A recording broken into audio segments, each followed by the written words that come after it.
नमस्कार, मैं हूं मुरारी पांडे। आप सभी का समाचार 9 न्यूज़ पर स्वागत। हम इस वक्त तो मौजूद है मुंबई के कुर्ला पश्चिम स्थित विनोबा भावे पुलिस स्टेशन के इस परिसर में।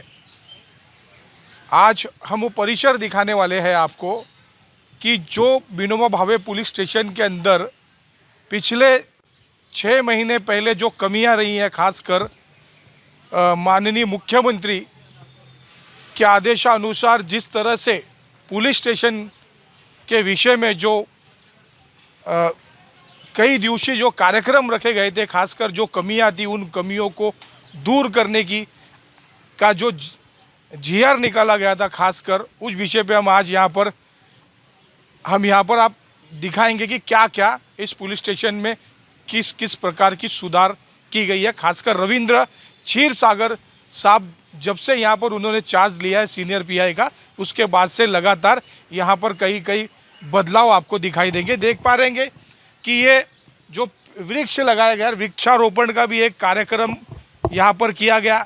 उसी कड़ी में इस वॉल पर आपको नज़र आ रहा होगा जो बोर्ड है वो उस पर निर्देशित पूरी तरह से किया गया, यानी यहाँ पर आने वाला जो व्यक्ति है वो किसी भी प्रकार से भ्रमित ना हो, उसका भी यहाँ पर खासकर ख्याल रखा गया है। और दीवार जो है इस पुलिस स्टेशन की दीवार पर यहाँ पर वो पाटियाँ नज़र आ रही होगी जहाँ पर स्पष्ट रूप से लिखा गया है कि कौन कौन सा कक्ष कहाँ पर है, यानी जो व्यक्ति यहाँ पर आए तो उसे आसानी से उस कक्ष तक पहुँचने में आसानी होगी। इस तरह का एक कार्य यहाँ पर पीने के पानी की व्यवस्था नहीं थी, वो यहाँ पर खास दिखाना चाहूँगा, वो दिखाई दे रहा है।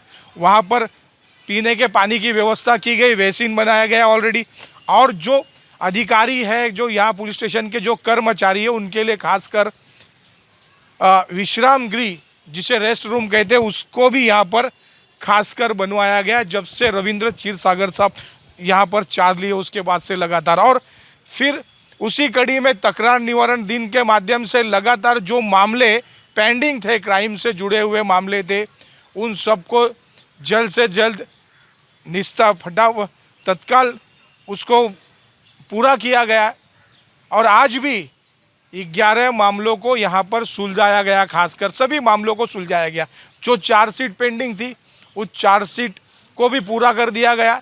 इसी तरह से जो निर्देश दिए गए थे गृह मंत्रालय की तरफ से, वो सभी कहीं ना कहीं आज इस पुलिस स्टेशन में वो पूरी तरह से यहाँ पर उन कमियों को दूर करने का प्रयास रविंद्र क्षीरसागर के माध्यम से यहाँ पर किया गया। खासकर यहाँ पर पिछली तरफ इसके ठीक पीछे की तरफ अगर हम जाएंगे तो वहाँ पर एक वॉलीबॉल खेलने के लिए नेट लगाया गया है, यानी जो पुलिसकर्मी है वो यहाँ पर आसानी से जब उनको कभी ऐसे लगा तनाव से मुक्त कैसे हो, खासकर उसका भी यहाँ पर इंतज़ाम किया गया। वॉलीबॉल का भी इंतज़ाम किया गया कि वो समय निकाल कर थोड़ा सा खेल भी सके। इस तरह के कई इंतज़ाम यहाँ पर, कई व्यवस्थाएं जो पिछले दिनों में नहीं थी, उस तरह की व्यवस्थाएं इस पुलिस स्टेशन में खासकर की गई है। जब भी आप कभी आए तो देखेंगे कि एक बदलाव आपको नज़र आएगा इस पुलिस स्टेशन में, क्योंकि हम देख पा रहे यहाँ पर हरियाली नज़र आ रही है।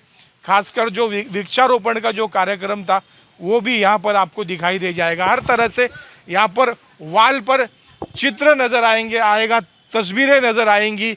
निर्भया पथक यहाँ पर जो कक्ष बनाया गया, खासकर महिलाओं के लिए, यहाँ पर जो पीड़ित महिलाएं हैं उनके लिए, यहाँ पर उस दीवार पर आप जब जाएंगे तो वहाँ पर भी तस्वीरें बनाई गई हैं जो कहीं ना कहीं मन को मोह लेने वाली तस्वीर आपको दिखाई देगी। इस तरह से लगातार विनोबा भावे पुलिस स्टेशन के माध्यम से क्राइम से, अपराध से जुड़े हुए कई मामलों को सुलझाने में अपनी महत्वपूर्ण भूमिका निभाने वाला police station Vinoba Bhave police station कहीं ना कहीं अपने आज एक आदर्श पुलिस स्टेशन के रूप में कहीं ना कहीं इस कुर्ला में जाना जाता है। इस विनोबा भावे नगर पुलिस स्टेशन की एक खास बात मैं आपको बता रहा हूँ। यहाँ पर देख पा रहे होंगे साइबर कट्टा जन जागृति अभियान के अंतर्गत यहाँ पर एक बैनर और पोस्टर के माध्यम से जब भी पुलिस स्टेशन में कोई यहाँ पर अपनी शिकायत लेकर आता है तो यहाँ पर बैठने के लिए की भी व्यवस्था यहाँ पर की गई। जब यहाँ पर बैठे तो साइबर क्राइम से कैसे बचा जा सकता है, जो आजकल खासकर पूरे देश में जिस तरह से कॉलर ट्यून मोबाइल की साइबर क्राइम को लेकर लगातार जब भी आप फ़ोन लगाएंगे मोबाइल से तो कॉलर ट्यून साइबर क्राइम को लेकर जागरूकता उसमें दिखाई देती है, कॉलर ट्यून सुनाई देती है। उसी तरह से साइबर क्राइम से, साइबर ठगों से किस तरह से बचा जा सके, इसलिए एक मुंबई पुलिस का एक अच्छा प्रयास यहाँ पर दिखाई दे रहा है कि जो लोग आए वो यहाँ पर आसानी से उनको ये समझ में आ सके कि किस तरह से हम जो साइबर ठग है उनसे बचा जा सकता है। और ये यहाँ पर आप देख पा रहे हैं, बंदर की तस्वीर आपको नज़र आ रही होगी। Don't call OTP to anyone, यानी किसी को भी आप OTP ना शेयर करें। दूसरा है डोंट लिसन फेक कॉल, यानी किसी भी फेक कॉल पर आप बात ना करें। इस तरह का निर्देश यहाँ पर। Don't open unknown live links, यानी कोई भी आपके मोबाइल पर लिंक आती है तो उस लिंक को बिगर जांचे परचे ना ओपन करें। इस तरह से कई प्रकार से साइबर ठगों से आप आसानी से बच सकते अगर मुंबई पुलिस के इन नियमावली का अगर आपने पालन कर लिया तो। खासकर मेरे सहयोगी कैमरामैन राजेश सिंह के साथ मैं मुरारी पांडे, समाचार 9 मुंबई विनोबा भावे पुलिस स्टेशन से।